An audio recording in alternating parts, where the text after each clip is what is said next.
सांब दशमी उपलक्षे कोणार्क चलचंचल हो पड़ी। आज दिन में चंद्रभागा तीर्थ पुष्करिणी रे स्नान करी सूर्य पूजा कले परिवार मंगल हेबा सह विभिन्न रोगरु मुक्ति होइथांती बोली विश्वास रही।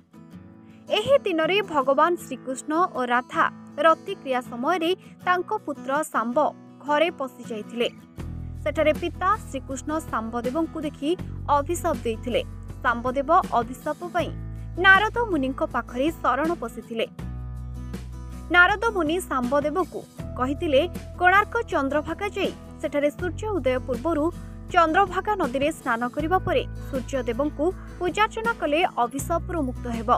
सांबदेव आज दिन में चंद्रभागा आसी पूजार्चना करी अभिशाप मुक्त होइथिले। सही दिन ठारू आज दिन में विभिन्न प्रकार फल सह मंडा पिठा, पोड़ पिठा, घी पिठा, मुआ, साकर इत्यादि विभिन्न प्रकार भोग घरे घरे तैयारी करी समस्त माँ माने निज परिवार मंगल कामना पाई सूर्य को पूजार्चना करने सह व्रत धारण करिथांती।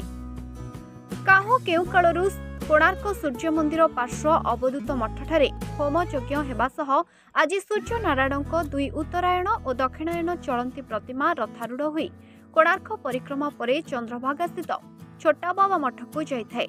सेठारे 21 दिन रहिबा परे माघ मास सप्तमी दिन महोदधि महास्नान करी फेरिथांती सूर्यदेव। ए पुराण वर्णित कथा को मने पकाई घरे घरे आज सूर्य पूजा करिथांती माँ माने, जहाँकि विश्वास मूले भगवान। आउ किछि समय परे गड़िब सूर्य रथ। हजार हजार सूर्य भक्त और श्रद्धालु मानक हरिबोल हुलहुली रे प्रकम्पित होई उठुछि अर्क क्षेत्र कोणार्क। कोणार्क ठारू चंद्रभागा घंट घंटारे कीर्तन और जय सूर्य नारायण ध्वनि रे फाटी पड़िबो।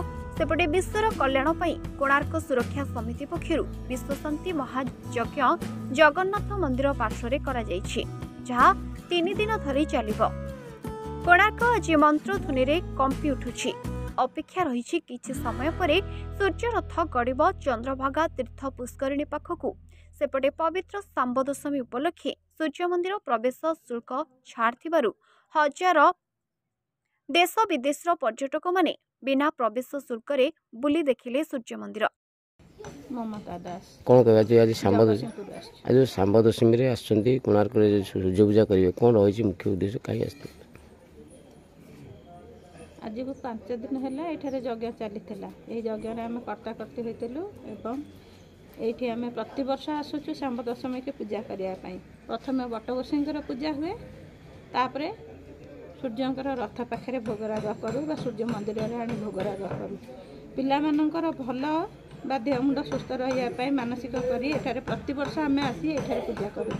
पिठा पଣା खीरी तरकारी नानादी द्रव्य तैयारी करी प्रभु पाखे भोग करी प्रभु पाखे शरण बसु। प्रभु पिला छुआ स्वामी समस्त शरीर सुस्थ रख। एवं पूजा अर्चना करते कौन रही विधि है? पवित्र सांब दशमी देवदेव प्रभु सूर्यदेव परिधान गोटे पर्व। ये पर्व को आम पालन करूँ शुक्लपक्ष दशमी तिथि सांब दशमी पर पिला माने परिवार मंगल प्रभु को सूर्यदेव को पूजा करा जाए। ये पूजा बहु परंपरा बहु पुरातन जुगरू देखो सांबदेव जो आज आसते आज साप मुक्त होते कौन कौन विश्वास रही कि आज आप पूजा कर? विश्वास रही प्रभु को पूजा कले परिवार मंगल हुए, देह पा भल रहे। प्रभु तो बाट देखी चलती बाट को अवधूत आदित्य चरण दास अनंत अवधूत मठर महंत कौन कह जो आज दिन जो विश्वास रही सांब भगवान श्रीकृष्ण सांब जो रोग मुक्त होते कोणार्क आसिक रथ सूर्य रथ जीव किपर रही बर्तमान आज महल कौन केत रथ जीवार ये बर्तमान आमर नित्यकर्म चलती ठाकुर पूजा पूजी चलती अर्क बट पूजा सरला ए सब ठाकुर पूजा सरला आमर खेचड़ी भोग बाल भोग तब होम यज्ञ सरला आमर ठाकुर विजय करेंगे रथ को विजय कलापर चंद्रभागा को करेंगे। कौन सांबदेव को जो तब कबंदी की मंदिर रही किपर कौन रही? ये द्वापर जुगे कृष्ण सांब एठाक आसते कृष्ण रोग मुक्ति ता पूर्व सत्यजुगे स्वयं शिव भगवान हाथ जो ब्रह्माक्षर था तार मोचन लगे आज ये लिंग जो ये अवसर में प्रभुंकर सका मंगल आरती हो मैलम सारी प्रभुंकर बेश अनुष्ठित वर्तमान होश अनुष्ठित हो सारापर प्रभु रथारूढ़ हो चंद्रभा अभिमुखी आज यात्रा करेंगे।